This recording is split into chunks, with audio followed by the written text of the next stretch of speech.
Welcome to the Modern CPA Success Show, where we're 100% focused on helping accounting firms achieve success. If you're an accounting firm owner who wants to learn how to provide virtual CFO services, then this podcast is for you.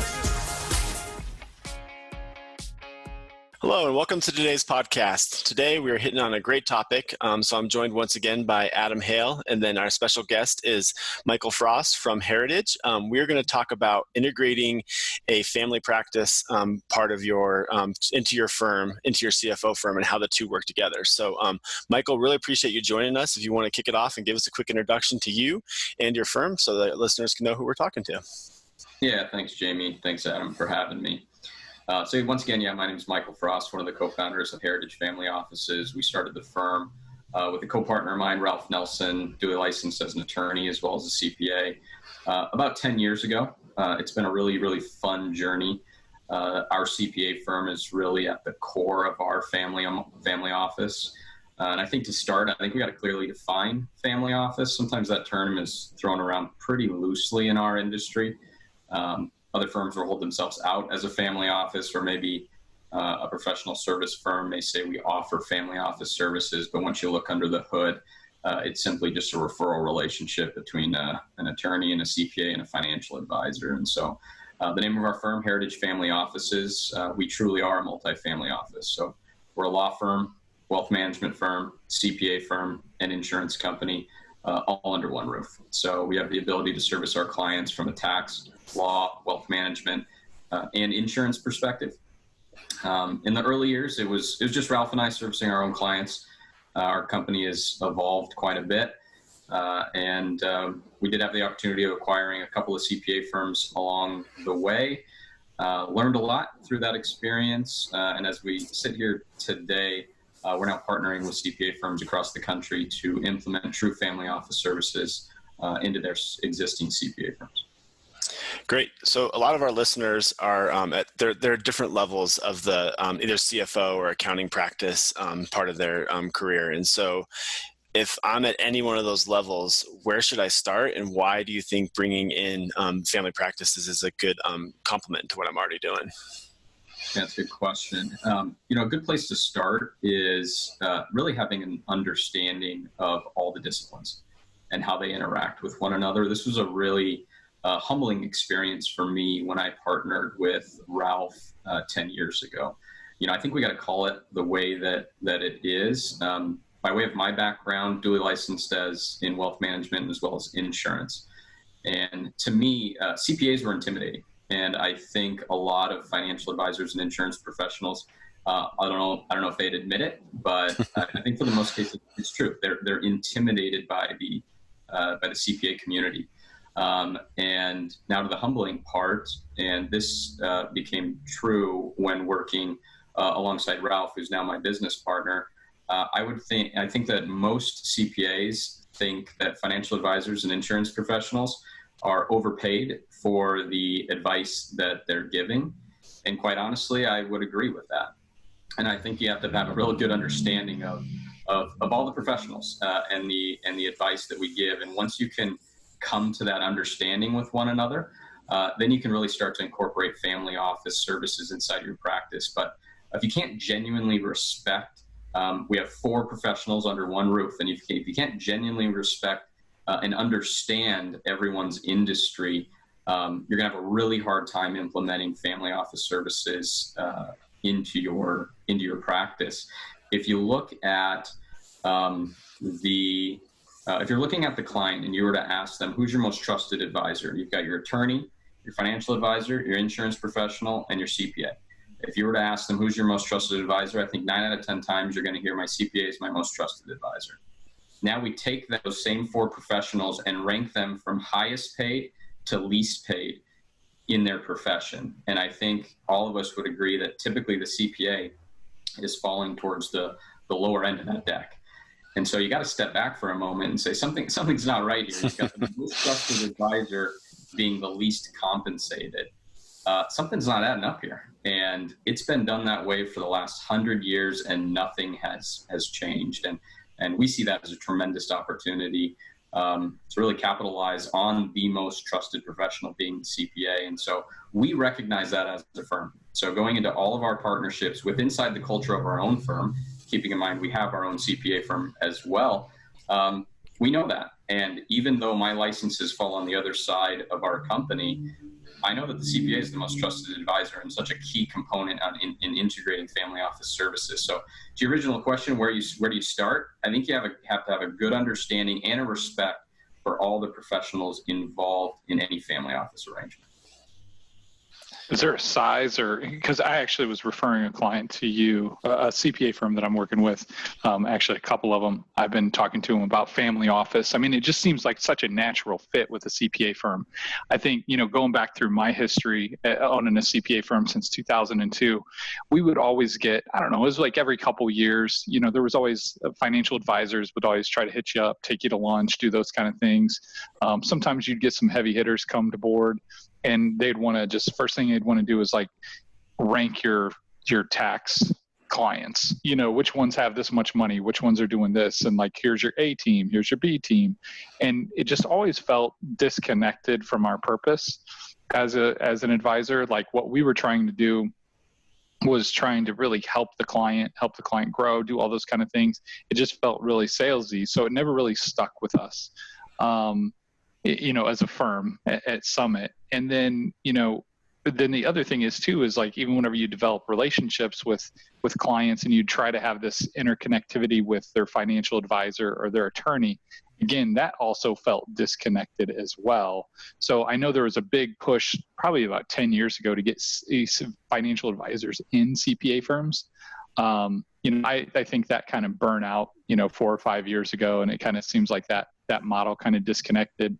And it seems like I hear more about family offices now. And I know personally from Summit's perspective, I wanted to be able to offer a full solution to my client that felt connected, like it was a part of us, it was the legal services, all those kind of things. I wanted to be able to bring a team in.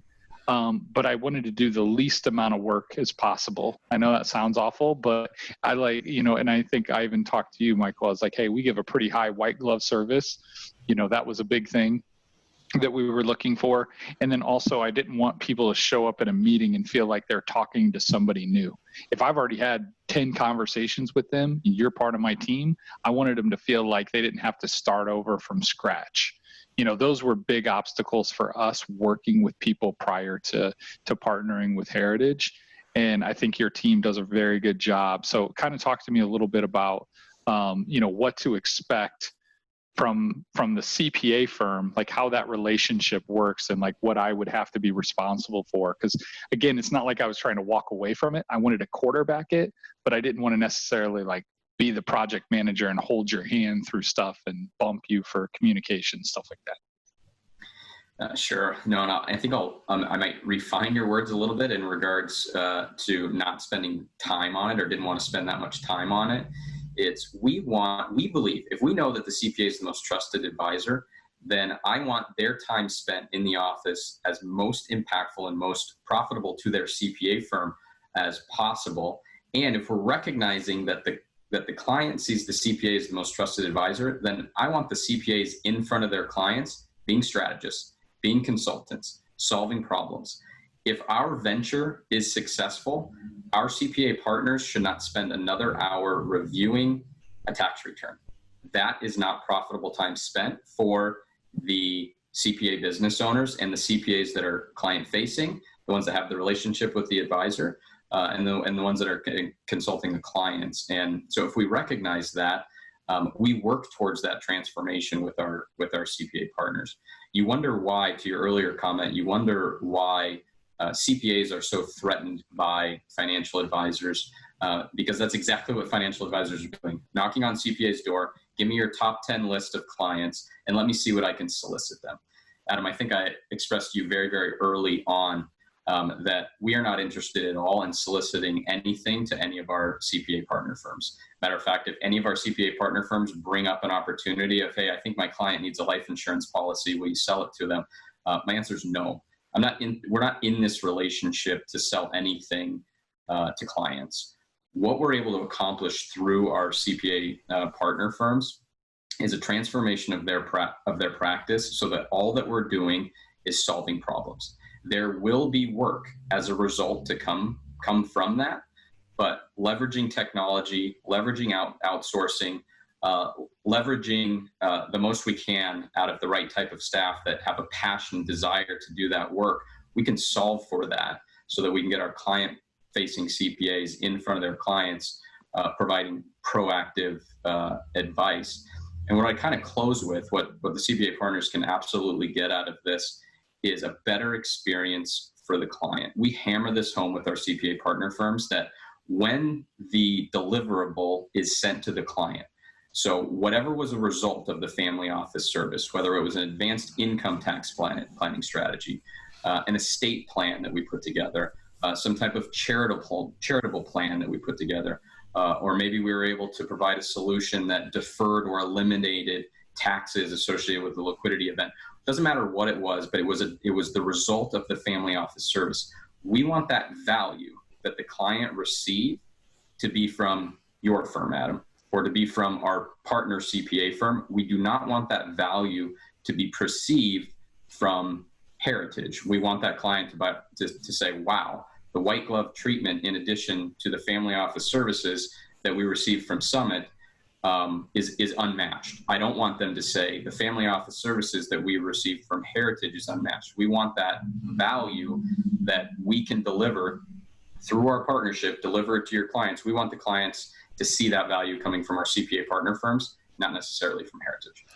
And yeah, I really liked how you, and I remember talking to Jamie about this too, whenever we were first bringing you aboard and doing all that stuff. I really liked the intent.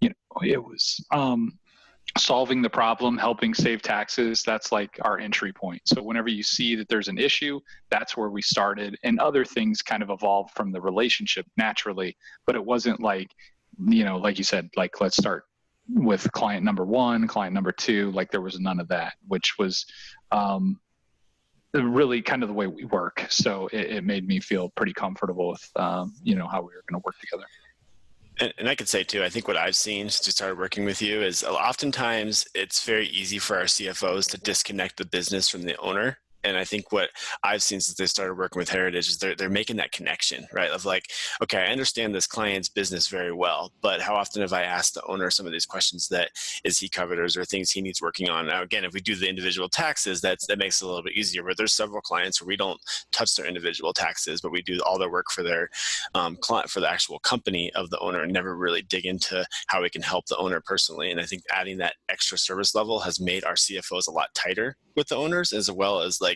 being able to draw that connection from them. And so is that, quite frankly, what you see a lot with the people you work with? We do, and throughout the industry. So something that we see that's pretty consistent with, there's a lot of this concept that we're discussing here today. It's not new. It's not new. The thought of having a financial advisor, an insurance professional, an attorney, and a CPA all work together in collaboration, that thought is not brand new at all. What we take a lot of pride in, and obviously I'm biased in this statement, is our ability to execute. I feel like there's a lot of firms on the street, from the outside looking in, they may look similar to Heritage. They can tell a really good story on why a CPA and a financial advisor should work together. And I think a lot of firms in our industry can tell a really good story when it comes down to that. Where we see a break in the chain is when it comes down to actual execution, that we're not seeing much of that actually take place inside CPA firms. I get the opportunity to talk to a lot of CPAs, and from a conceptual standpoint, they're already there. I hear this time and time again where they'll say, this is exactly what, and I've tried this a number of times throughout my career, and we just haven't been able to cross that road of execution. And the difference between, I think, Heritage and a lot of other firms that tell this story is we're in the trenches. We're in the trenches with our CPA firms. We can relate to our CPA firms being a CPA firm ourselves, and we actually have the ability to execute. And it's usually that very first case that the light bulb goes off with our partner CPA firms, that they actually see an attorney, a financial advisor, a CPA, and an insurance professional working proactively, delivering a like-minded solution. The client receives the value. Maybe that was in the form of some type of tax savings. And that client looks at Summit and says, gosh, thank you so much. I've never experienced that before. It's the actual execution, that we can take something that's conceptual, come up with a solution, recommend it to the client, and execute it all under one roof. You take that experience and you compare it to what usually happens out on the street. Client goes and meets with their most trusted advisor, which is a CPA. CPA comes up with a solution that's in the client's best interest. CPA then hands the client 3 business cards to go meet with the law firm across the street to draft up an ILIT, by way of example. Then that client goes and interviews 3 attorneys, picks the one that he likes best. An ILIT is now drafted. Now that attorney says, sorry, I can't provide the life insurance to fund that ILIT. Here's 3 business cards. Go talk to 3 life insurance agents to fund the ILIT. Okay. And so now they go and interview 3 life insurance agents, pick the one that they choose. The life insurance is provided to go with the ILIT that the attorney drafted. And by the way, the attorney, the insurance person, and the CPA that recommended this have not been proactively working or talking with one another. And then eventually it comes back to the client. The client comes back to the CPA that recommended it and says, here, I got it done. Do you agree with the way that it looks? And is this what you told me to go do? There are so many chances along the way. I just give you an example of execution on a ILIT. There's so many different ways that thing can just completely fall apart between trying to get all those professionals probably like one another. They refer business back and forth. But if we're being honest, there was a time that I worked at Merrill Lynch prior to co-founding Heritage that I had great relationships with attorneys and CPAs. But if we're being honest, I didn't proactively work with them, and it was good, but it would never be great. So when it actually comes down to the execution, that might sound oversimplified, but that is the biggest difference between what takes place inside this family office structure versus your more traditional relationship that CPA have with outside professionals. Yeah. What I think is cool is, and you kind of hit on it there, is the opportunity. A lot of times if we have to meet with an attorney, it's like, cool, but make sure you know what you're talking about first, because they're $350 an hour. And so you almost have to ask permission from the client. You feel like you're on the clock, and and you don't have the rapport and the relationship a lot of times with the attorney. So it's not like you're getting to the fact patterns. What I find super helpful, and I think a lot of CPA firms can relate to this, is there's a lot of those things like ILITs and other stuff that we just don't have the time to experience all of those things.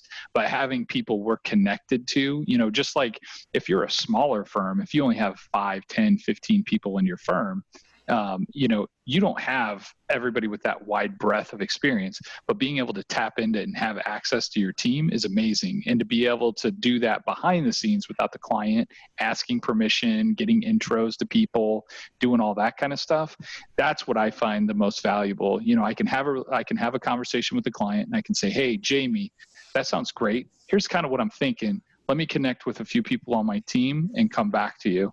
And then I can come to you, Michael, and we can assemble a little small council and say, okay, here's what the fact pattern is. This is what everything looks like. What are our options? Do you think we should pursue any of these?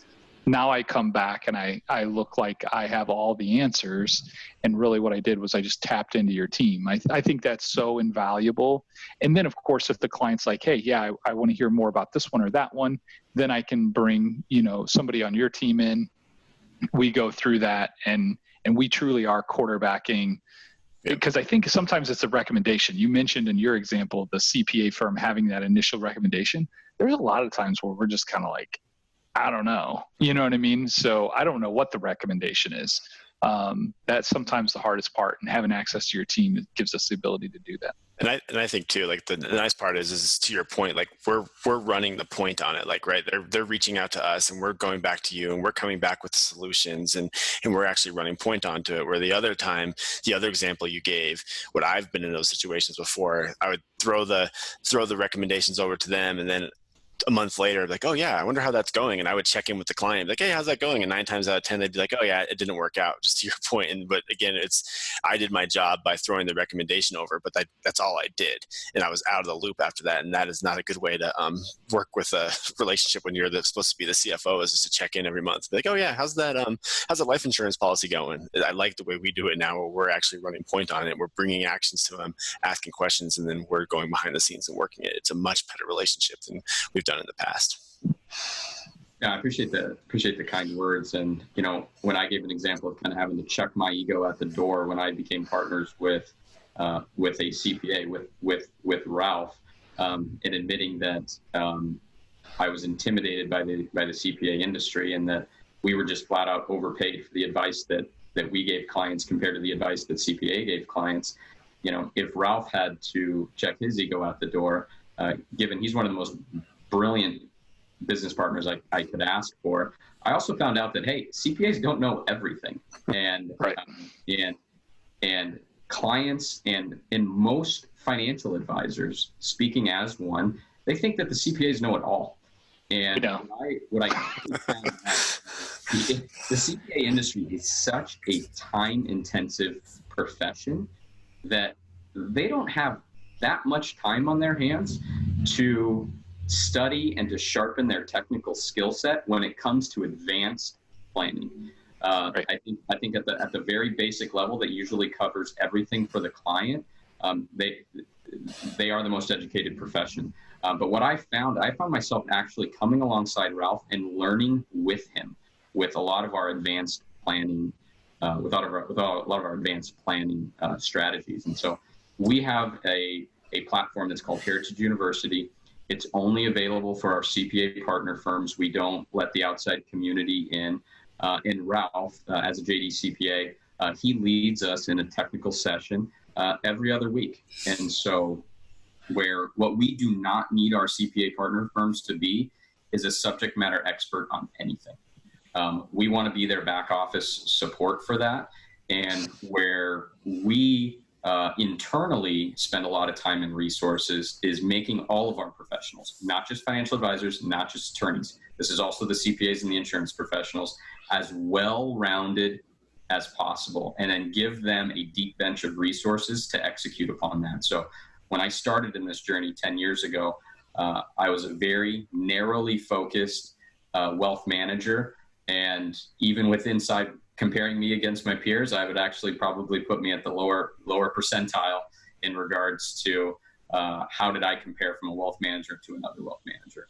But how I've evolved over the last 10 years and surrounding myself with other attorneys and CPAs is I've now found myself to be this very well-rounded professional that I'm not an attorney, I'm not a CPA, but I understand the language, I understand the advanced planning strategies, and I've got the ability to speak technical on those particular topics simply because I've surrounded myself with the right type of professionals. Yeah. All I think of whenever you were saying that, man, was the classic response we always hear: check with your CPA. Yeah. And then I'm always like, what the hell you mean check with your CPA? This is a financial advisor question, and your financial advisor is telling you to check with me? Like, I don't know what that date is or what that thing is. So that always, I think most CPAs right now, I think that would resonate with most of us right now, is just always getting those and being like, seems kind of like your thing, Michael. Like, I don't know why you're kicking that back to me. Guess I'll look it up on the internet. Google. And you wonder why the majority of the CPA community get frustrated with financial advisors. Prior to the Tax Cuts and Jobs Act, you used to be able to deduct the management fees that I would charge as a wealth manager. Yet my clients would go to you to ask advice that I should be giving, yet you're deducting the $20,000 of fees that they paid me, and they're paying you $2,500 for the tax return. And you're wondering why the CPA, they're already frustrated with us as financial advisors before we even have the opportunity to meet with one another.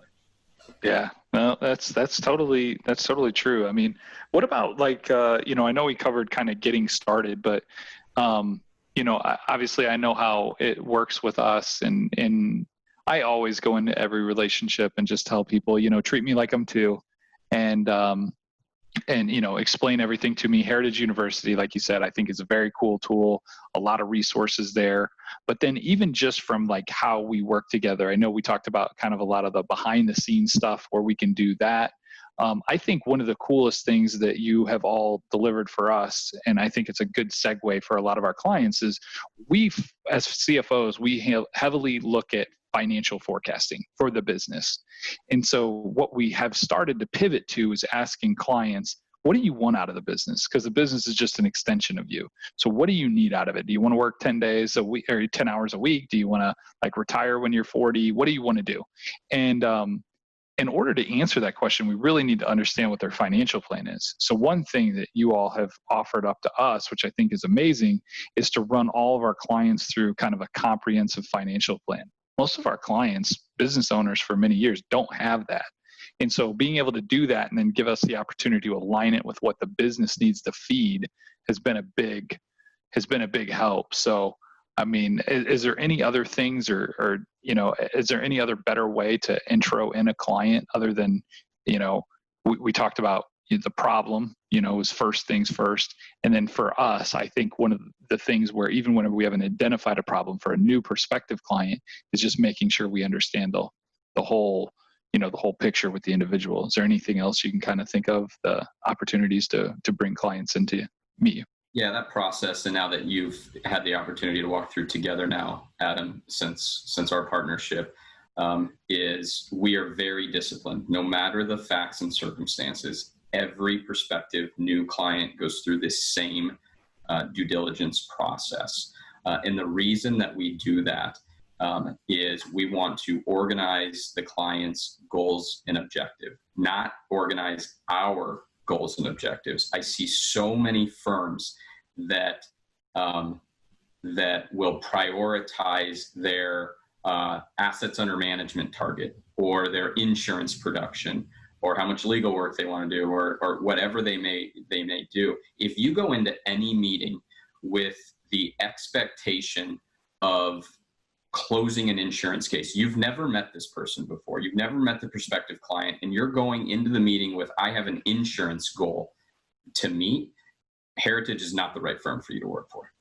The reason B is if you have any of that expectation going into the meeting, you have blinders on. If you are just searching for your priorities, then I'm sorry, it's completely backwards. And that's why, so every prospective client, no matter the facts and circumstances, goes through the same 3 meetings. And you've seen these meetings, Adam. The first one is just exploratory. We want to get to know the client as intimately as possible. Assets, income sources, liability, and most importantly, financial objectives. Once we get to the financial objectives, then we help prioritize them with the client, whatever the client's priority is. If the client's priority is, I need a basic estate plan, I've done no estate planning, I need some estate planning, shame on us if the next thing that we're moving into is an investment recommendation. The very next thing we should be working into is an introduction in our second meeting with one of our attorneys to start gathering the information to make their to execute their basic estate plan. So we let the client drive the goals and expectations and let them prioritize it. All firms, in our opinion, should operate that way. You'll end up meeting all of your internal sales goals along the way, but prioritize it with the client's goals and objectives, not with your professional goals and objectives. That makes sense. I mean, another question too is like, if somebody's looking to partner with a family office, this comes up a lot too. Like, what questions should they be asking of a family office? I mean, what comes up a lot of times for us is like, what services they offer. Really, a lot of times it even comes just to splits, like money splits. Like, what's kind of standard? How does that work? Because for us, I think that as CPA firms, you mentioned we might be on the lower paid of the professionals. This is low-hanging fruit. These are things that clients need anyway, and you're going to give them a much better experience if you're the one quarterbacking it. And you're really not charging them extra because you're partnering with these firms. So it's not like it's costing the client extra money, and it's a way to pick up a nice revenue stream for the firm, which I think is really cool. But what kind of questions should a CPA firm be asking of a family office? When do you know that you've landed like a good CPA partner? Like whenever they've asked you what? Yeah. the first thing I would say is when a CPA is looking to partner with a family office similar to Heritage, first of all, do deep due diligence. Meaning, I have the last 10 years has not been a straight line up of total success for us. We have learned so much along the way. I've fallen on my face so many times. And the reason I've fallen on my face so many times, it is really, really difficult to successfully get a law firm, a CPA firm, a wealth management firm, and an insurance firm collectively under one roof working with one another. So do your due diligence in most cases. And I can say that because we've looked at what else is in the marketplace in regards to other family offices you can partner with, is most of them are outsourcing at least one component. They genuinely do not have the law firm under the same roof, or one of the other disciplines is being missed, because it takes a lot of work, not only to get all those professionals under one roof, but now you're partnering with another CPA firm that you do not own. We do not own our CPA partner firms. We do not run their businesses. We don't influence their culture. That is completely on the shoulders of the business owners that we're partnered with. So first and foremost, do your deep due diligence. And then towards the tail end of your question, what do we see as a leading indicator of what's going to be a successful partner? I appreciate the kind words, Adam, but I guess if I could throw some back at you, I can count on one hand how many CPA firms, and we've spoken to hundreds of CPA firms, that are as forward thinking as Summit is. And so when I start getting questions from our CPA partners that are much more forward thinking in nature, where they are passionate, they share the same passion. We want to radically change the CPA industry. We felt like it's stalled out. And if CPAs are not willing to adapt, I think they run the risk of being extinct in the next 10 years. And I think our window of opportunity is right now. And so when we get the CPAs to ask questions that are much more forward thinking, they're asking questions of how are we going to change our industry? Those are the relationships that are wildly successful. We believe in regards to your comment about compensation, and then I'll pause for this one, is we believe that the CPA firms should be equally compensated amongst all the professions. So everything that we do from a revenue sharing standpoint is 50-50 with our CPA partner firms after our relationship manager is compensated. And then essentially the net income from that particular relationship gets shared with our CPA partner firms. And we think that's how it started when Ralph and I originally got into business. It eliminates the pointing of fingers. Who's more valuable? The wealth management firm or the insurance company that provides the scalability and the profitability, or is it the CPA that holds the trust of the client, and we'd never get an at-bat without the CPA firm? We believe they're equally as profitable, and the revenue should be shared that way.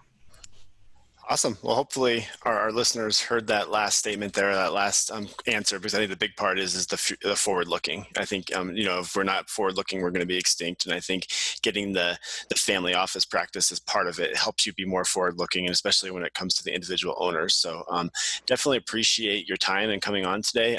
Michael, I want to throw our email address out there real quick just for our listeners. So if anyone is listening to this podcast and has a question, has a topic they want us to cover, or even want to be a guest on the show, please email us at cpa@summitcpa.net.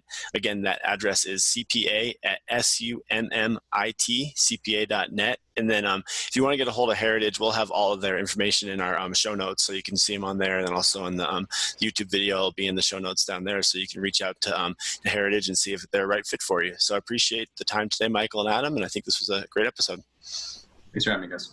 Thanks.